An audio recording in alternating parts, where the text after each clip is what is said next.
soa eto mifandary indray sika androany greffe ansefon'ny TPI tanàna hitondra fanazavana momba ny taratasy fitantsahan-tsazy na ny extrait de casier judiciaire. Faly miarabantsika mpanaraka ny fandaharana zosy lalàna ary tsy adino ny misaotra ny ministera ny fitsarana na ny mialalana anay na ahafahanay manao an'izao fandaharana izao. Isaorana ihany koa ianareo anivon'ny televiziona malagasy ahafahanay mampita fahalalana ho an'ireo mpanaraka nyity fandaharana zosy lalàna ity ary indrindraindrindra ihany koa ho an'ny vahoaka malagasy. Ina moa ny atao hoe taratasy fitantsahan-tsazy na ny extrait de casier judiciaire? Lalantsika azy bebe kokoa dia ny B3 zany bulletin numéro 3. Izy io dia taratasy alaina eo anivon'ny fitsaranam-baratonga voalohany toerana izay nahaterahantsika. Taratasy ampiasaina tokoa izy io amin'ny andavanandro satria raha tsy teny fotsiny aho raha ohatra ka ilatsaka hofidiana be ny tanàna ohatra ny olona anankiray na ihany koa anao fifaninanana fanadinana national ohatra fanadinana ho mpianatra polisy pirenena ohatra na ny fanadinana mpianatra ho zandary dia angatahana zany ety anivon'ny fitsarana ny anomezana azy ireo ny taratasy fitantsahan-tsazy na ny antsointsika hoe bulletin numéro 3 na extrait na casier judiciaire. Misy karazany telo ny taratasy fitantsahan-tsazy. Misy ny bulletin numéro 1 dia misy ny bulletin numéro 2 ary misy ny bulletin numéro 3. Makasika ny bulletin numéro 1 dia toy izao zany no ahafahan'ny eo anivon'ny firaketan-draharaha mameno ny boky izay mirakitra izany eo anivon'ny fitsarana.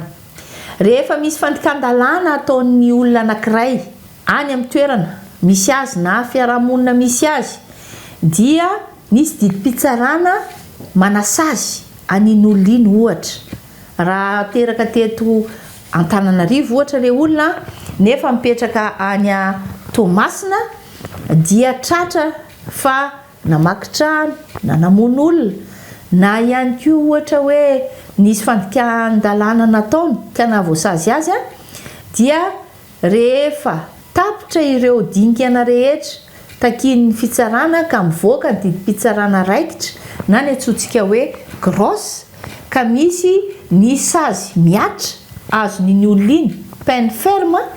dia manao ny antsoina hoe pièce d'exécution ny fitsarana.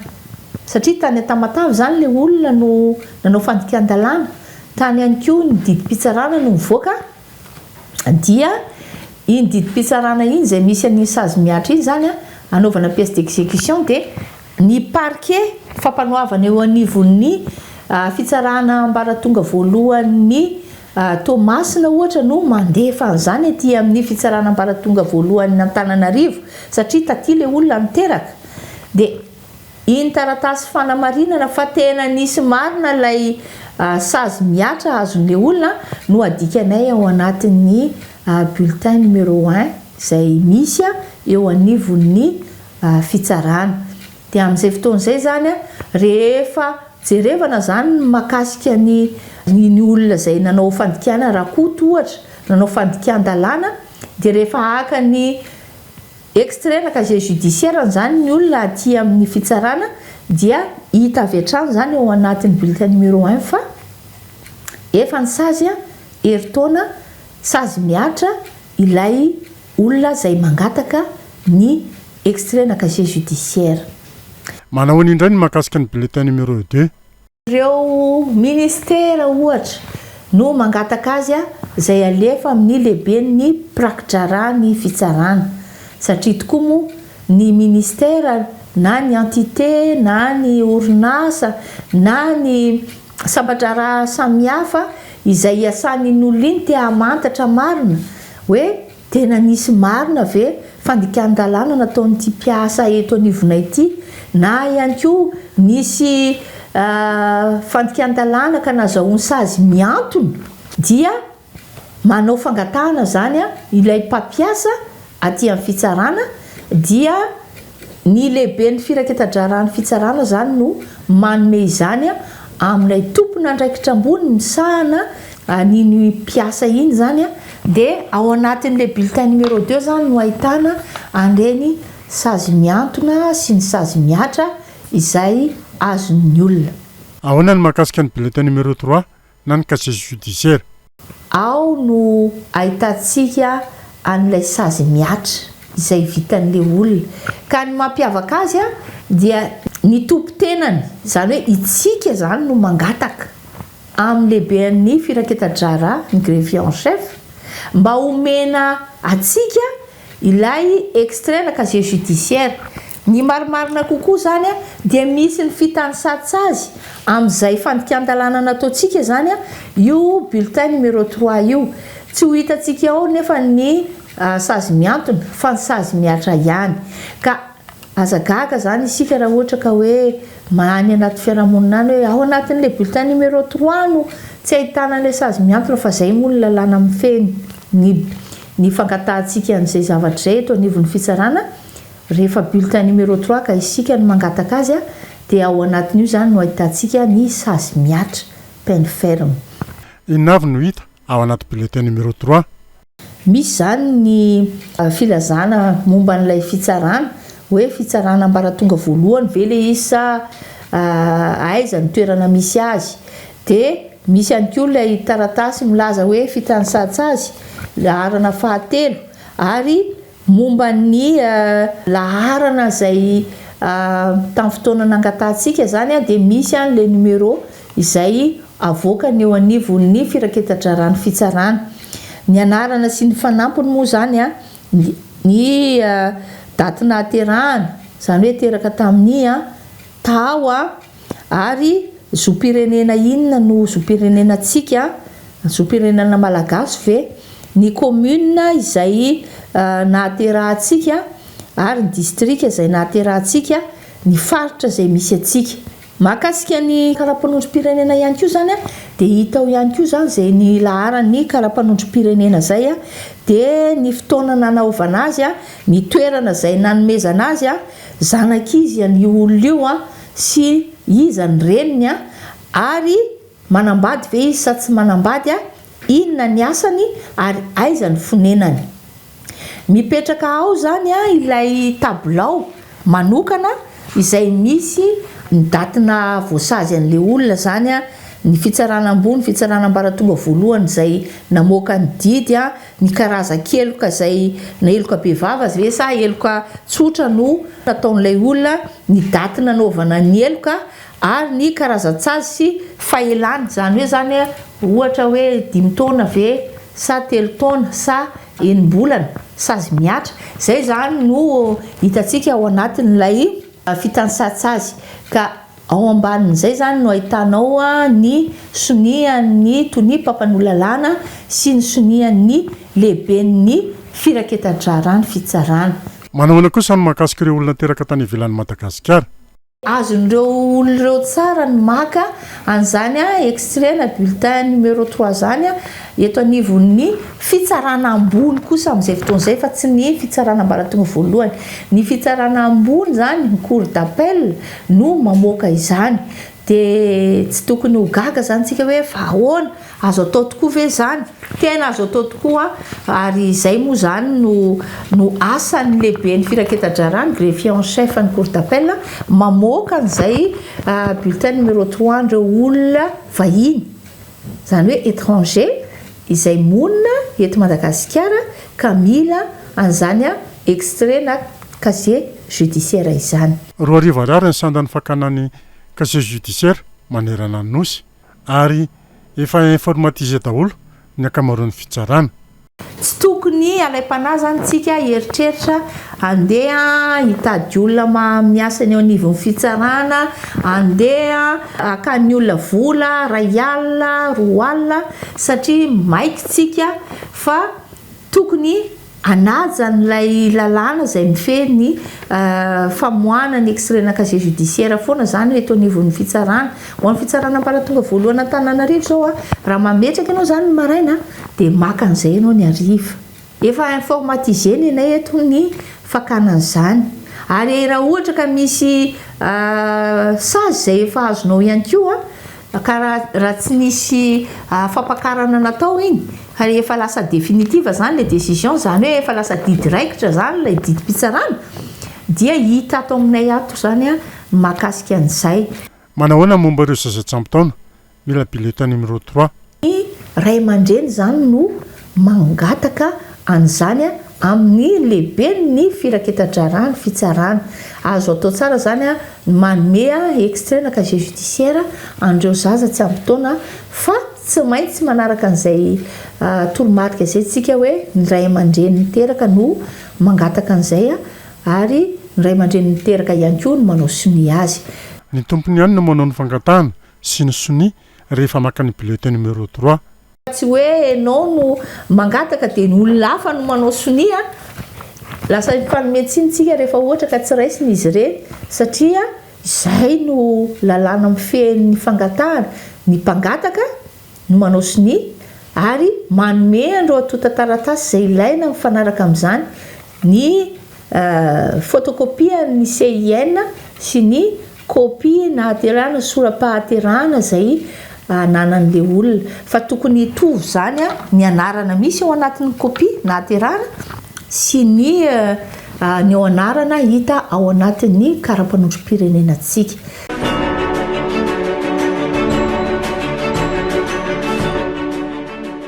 Izay ny mahakasika ny extrait de casier judiciaire, fa ny momba ny état civil na ny copie soram-piankohonana no hitondrany fanazavana. Anisany asan'ny lehiben'ny pirakidrara moa zany ny miazona eto anivon'ny firaketan-drarany fitsarana ireny registre boky mirakitra ny sora-pahaterahantsika, ny sora-panambadiana, ny sora-pahafatesana, ny fananganana, satria ny double n'ireny registre ireny zany dia mipetraka aty anivon'ny fitsarana zany ilay double ny registre izay misy eny anivon'ny boriboritany. Tsara ho fantatritsika manandrara zany satria matetika tsika zany tsy mahalala, fa rehefa manomboka amin'ny taona anankiray dia misy ny boky ny soram-piankohonana izay misy ny taratasy andraketana ireo olona rehetra teraka na maty na sora-panambadiana na nanangana, zany hoe zany adoption eo anivon'ny boriboritany na commune hozy-tsika. Reny boky reny zany dia ao anatin'ny article 11 ny loi 2018/027 dia tsy maintsy côté parafait, zany hoe asina numéro zany reny boky reny dia soniavin'ny lehiben'ny pirakidrara. Ny boky rehetra zany sora-piankohonana miasa eny anivon'ny commune dia tsy maintsy misy ny parafa sy ny sonian'ny lehiben'ny pirakidrara zany page par page. Rehefa tapitra ny taona dia tsy maintsy aterina any anivon'ny fitsarana ny dika mitovy amin'ny boky ny sora-piankohonana any amin'ny firaisana. Io boky io rehefa tapitra ny taona anankiray, zany hoe manomboka amin'ny voalohan'ny janoary, volana janoary ka hatramin'ny 1 desambra zany, dia 3 volana aorianan'izay zany dia tsy maintsy aterina eo anivon'ny firaketan-drara na ny eo anivon'ny fampanohavana zany mba ho jereny toy ny mpampanolalana no verifiena, contrôlena hoe nanaraka tokoa ve ny fenitra takiana, tsy misy rature, tsy mahazo misy kosokosoka. Zay zany ny boky double na registre izay tonga aty amin'ny fitsarana, dia ampirimina tsara iny ao anatin'ny toerana anankiray mba ahafahantsika raha misy ny fotoana ilana azy ka ilaina ny fanamarinana ny sin'ilay copie hoe misy marina ty copie ity, misy tarity dia tokony isy aty amin'ny fitsarana. Raha sanatria may ohatra zao tamin'ny taona 2017 ohatra, may ny commune ny premier arrondissement ny boriboritany voalohany tamin'ireny grève reny, rehefa may ny Brown commune dia may daholo ireo boky rehetrarehetra mirakitra ny fahaterahana, fahafatesana, ny soram-panambadiana zay olona rehetra talohany 1972 soa ihany nefa fa nanara-dalàna ny olona tamin'izany ny double an'ireny registre reny zany dia voatazona somatsara ety anivo ny fitsarana anka tsy nanano sarotra tamin'izy ireo zany no nanao reconstitution taty-arina fa raha sanatria araka tsy nisy ny fitsarana dia taizara zany nafahatsika nanao an'izay izay no mahatsara n'ilay hoe misy double aty amin'ny fitsarana mba hahafahantsika tsy ho very mandeha zany raha rehefa misy ny fahavoazana na fahamaizana na tondra-drano ary io any amin'ny toerana zay misy cyclone ohatra ka hoe simba daholo ny zavatra tao anatin'ilay commune ohatra satria nisy rano be tao fa ny tany amin'ny fitsarana kosa mety voazona tsara dia manampy antsika vahoaka zany zay zavatra izay dia izay zany mahatsara n'le hoe tsara ny mahafantatra fa ny double n'ireny registre reny zany na aterahana fahaterahana boky ny soram-pialterahana atsika dia misy aty anivon'ny fitsarana. Raha ohatra ka tsy manatanteraka ny fanaterana ny double ny registre ny tompona andraikitra dia ahoana ny sazy miandry azy? Misy an'ilay article 143 ao amin'io lalàna 714 tsipika aotra 720 milaza fa misy l'amende 2 alina ka hatramin'ny 2 hetsy ary sazy miatra zany hatranomaizina 1 hatramin'ny 3 volana no azony tompona andraikitra izay miazona n'io boky misy ny soram-pahaterahana io rehefa tsy voatitra atsika aty amin'ny fitsarana le izy zany hoe zany ny tsy fanajana ny fotoana zay anaterana n'io boky io le boky ny soram-pahaterahana zany soram-pahafatesana aty amin'ny fitsarana dia mbola veriko indray fa sazy 1 hatramin'ny 3 volana sazy miatra hatranomaizina ho an'ny tompona andraikitra ary l'amende 2 alina ka hatramin'ny 2 hetsy ariary ka misy moa zany ireo olona zay mitana andraikitra amina resaka soram-piankohonana nefa tsy mahafantatra ny asany dia zay zavatra zay zany amin'izao fanarahanareo an'ity fandaharan'ity zao zany dia entanina zany ho an'ireo zay tsy mbola nanatitra mba hanatitra satria ny fampanohavana dia manenjika atsika rehefa ohatra ka tsy manatanteraka an'izany asa zay sahantsika zay zany tsika dia mahatonga atsika ho azo saziana satria tsy mahafehy an'ilay asa zay andraika tatsika. Betsaka ny mangataka fanotsiana eo anivon'ny fitsarana momba ny fahadisoana eo amin'ny soram-piankohonana. Ho atsika raim-pianakaviana renim-pianakaviana rehefa misy ny zazateraka eo anivon'ny ankohonantsika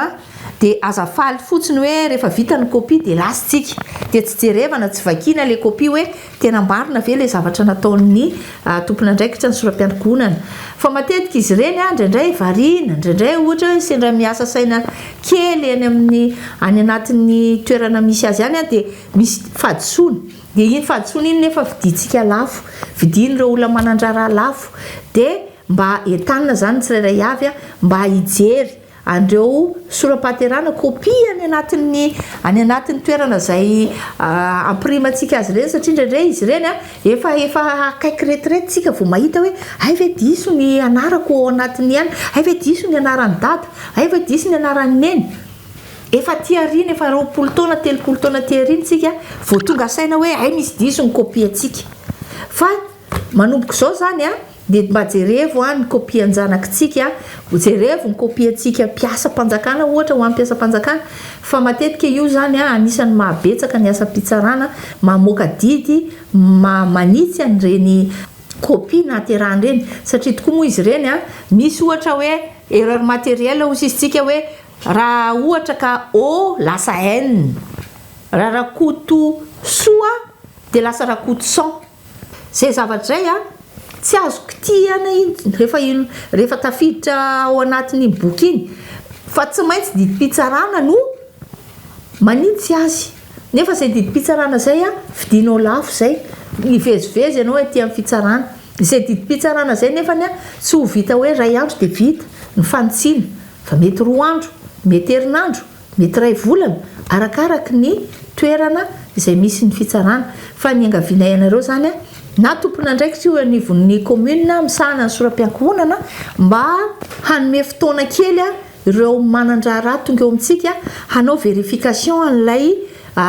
déclaration izay ataon'izy ireo tonga eo amintsika de ho atsika ihany koa manandrara mba hijery ndraiky io hoe rehefa tonga azo le copie de mba eo avy hatranytsika de efa mba mijery hoe misy ve fa adosoana satria olombelona ihany koa manko reny olo ireny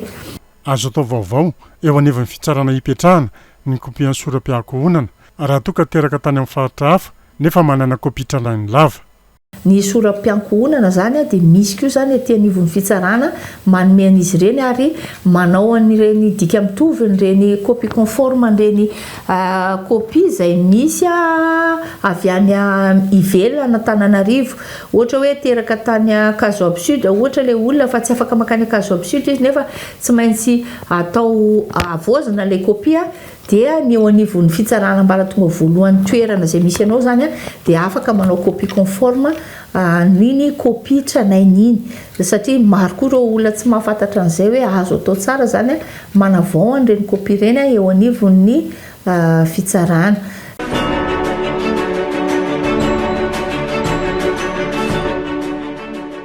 toy izay zany aloha ny fandaharana izay mahakasika ny registre na état civil fa ny fanaran-dalàna moa zany apetraka aty amin'ny famaranana n'izao fandaharana izao hoe ny tsirairay avy zany de tokony ahatsapa fa misy ny lalàna mifehy ny resaka état civil de ezahana koa zany mba hanome fahafapo andreo manandrara zany na ny eo anivon'ny commune izay misahana ny soram-piankohonana na ny aty anivon'ny fitsarana izay miazona toy ny anak'Andriamaso an'ireny boky misy ny soram-pahaterahana soram-pahafatesana soram-panambadiana ary soram-pananganana ireny sotra betsaka nareo izay nanaraka ny fandaharana de mirary soa ho antsika rehetra hatramin'ny tompoko mankasitraka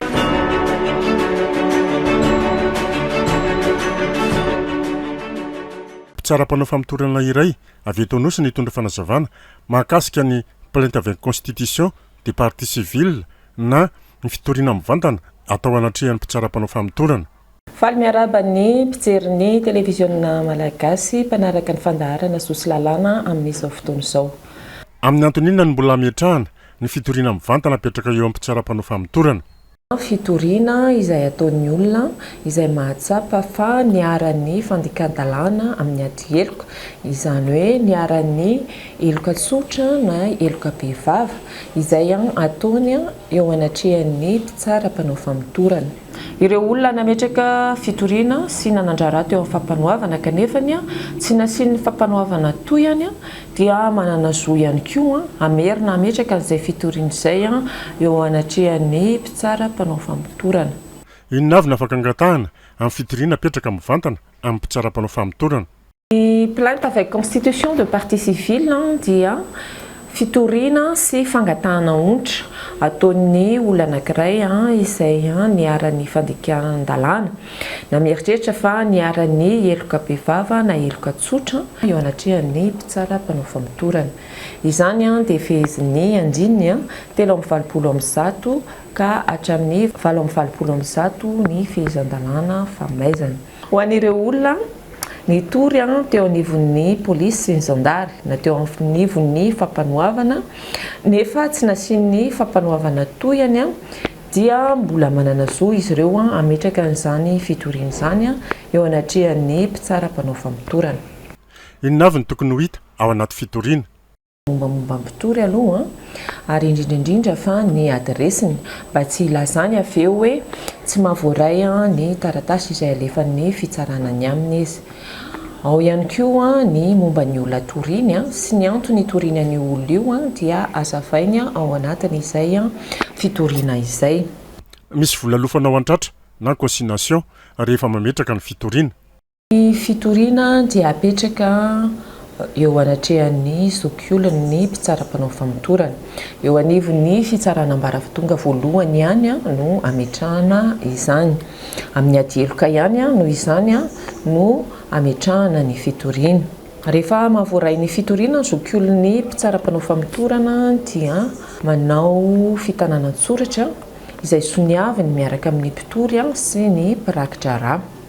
Araka ny andininy 420 amin'ny zato ny fizan-dalàna momba ny paikady eloka dia misy vola tokony aloha izay atao hoe consignation rehefa mametraka fitoriana. Mamoaka didy ny zokiolo mpitsaram-panao famotorana mametra izany consignation izany fa any amin'ny lehibean'ny mpirakitra rà ihany no andoavana ny vola ary azahoana rosia izany. Mamoaka didy mampafantatra ny fampanoavana ny mpitsaram-panao famotorana. Alefa ny mpitsaram-panao famotorana ny fampanoavana ilay fitoriana amin'ny alalan'ny didy mampafantatra na ordonnance de soit communiqué ahafahan'ny fampanoavana manao ny takiny. Raha ohatra ka mahita ny fampanoavana hoe tsy feno fepetra taky lalàna ahafahana manenjika, izany hoe milaza fa misy ny eloka dia manao taky fandavana famotorana izy. Tsy voatery anaraka izany anefa izay mpitsaram-panao famotorana mandray an'ilay fitoriana fa afaka mamoaka didy famotorana ihany saingy azavainy ao anatin'ny didy ny antony nandraisany an'izay fanapahan-kevitra izay. Mitovy amin'ny raharaham-pitsarana eo anatrehan'ny fampanoavana ihany izy fa saingy misy famotorana lalindalina kokoa. Rehefa mandeha ny fanenjehana na ny famotorana dia mitovy amin'ny fombafomba atao mandritra ny raha mandeha aty amin'ny mpitsaram-panao famotorana rehetra ihany ny famotorana atao, izany hoe atsoina ny mpitory, atsoina ny voapanga na ny vavolombelona sy izay rehetra voakasika ao anatin'ilay fitoriana. Eo ihany koa ny fitadiavana porofo rehetra ataon'ny mpitsara-panao famotorana alohan'ny andefasana ny raharaha ho tsarainy. Ny fitoriana sy ny taratasy miaraka aminy no mamaritra an'izay olona enjehan'ny fampanoavana. Na dia tsy voafaritra ao anaty fitoriana aza dia afaka manenjika olona hafa ihany koa ny mpanao famotorana. Ny fitoriana sy ny taratasy miaraka amin'izany no mamaritra ny olona enjehan'ny fampanoavana rehefa manao ny takiny izy. Tsy voatery voafaritra ao anefa izany fa afaka manenjika olona tsy fantatra ihany koa ny fampanoavana raha tsy voafaritra ao izany fa ny famotorana indray no ahitana an'izay olona enjehana amin'izany fitoriana izany. Azo tsinina ve ny fitoriana apetraka eo anatrehan'ny mpitsaram-panao famotorana? Ny fampanoavana na mpitory hafa na ny voapanga dia afaka manakihana an'ilay fitoriana hoe tsy azo raisina raha ohatra ka hita fa tsy manana tombontsoa na koa hoe tsy manana fahefana anao ny fitoriana ilay mpitory. Ohatra hoe misy adilova dia misy ny filazana fa osika ny taratasy fandovana anankiray. Io olona mitory io nefa dia sady tsy mpandova no tsy nahazo fahefana avy any amin'ireo mpandova. Noho izany izy dia tsy manana fahefana ny hitory mihitsy ka tsy azo raisina ny fitoriana. Amin'izay fotoana izay dia mandefa didy mampafantatra an'izay fanakianan'izay any amin'ny fampanoavana ny mpitsaram-panao famotorana alohan'ny amoahany ny didy mahakasika an'izany. Voafitra ara-toerana ihany koa ny fahefan'ny mpitsaram-panao famotorana. Tokony any Fianarantsoa ohatra no napetraka amin'ny fitoriana nefa teto Antananarivo izany no napetraka dia alefany any amin'ny fitsarana amin'ny Fianarantsoa ilay mpitory na raisiny ihany ny fitoriana fa avy hatrany dia alefany any amin'ny zokiolon'ny mpitsaram-panao famotorana ny Fianarantsoa ny taratasy mahakasika an'izay. Mbola afaka tsoahana ve ny fitoriana efa nampidirina? Afaka manatsoaka fitoriana ny mpitory ao anatin'ny 420 ora raha tiany ho ajanona indray ilay raharaha. Dila nefa izay fe-potoana izay dia mandeha ny fanenjehana. Afaka manatsoaka fitoriana ihany izy saingy tsy mampitsahatra ny fanenjehana intsony izany.